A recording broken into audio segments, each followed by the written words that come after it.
Guys, papunta na tayo ng Bulacan. So, yan na indo kasi tayo dito sa Cavite.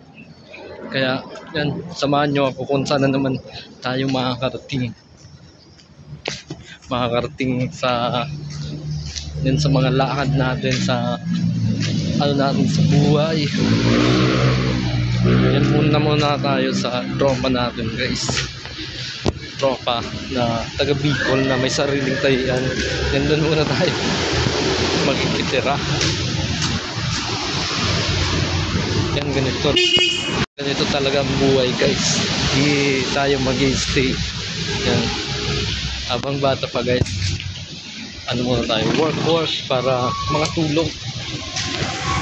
Hintay muna tayo, guys, ng jeep.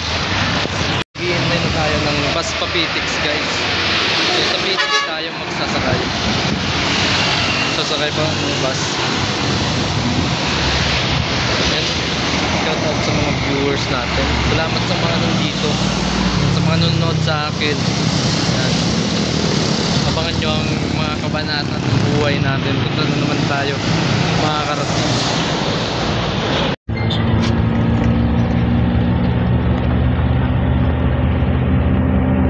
Uli na akong Bicol, dahil na ba ako nakakalamit pinakro di sa Manila.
Uli na akong Bicol, dahil na ba ako nakakalamit pinakro di sa Manila. Dito, guys, sa Bulacan. Yan, abangan nyo ang mga vlog ko dito, guys. So dito na muna tayo.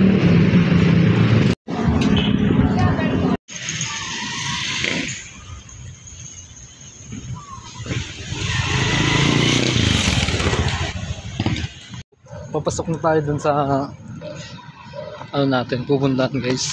Nasa loob na tayo ng subdivision.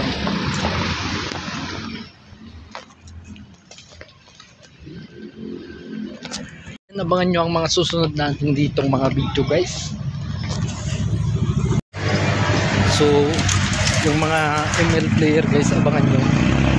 So nandito na tayo, guys. Papasok na tayo sa tayan. Let's go. Madarakan sa Bicol, ito nang magayon-gayon ta. Kung makanos-kanos ang gadaroon mo sa Bicol, makakarantyaw ang mga gurang, masabi yan, kadakon man lang nagdintunsoy, nagdara ka pa.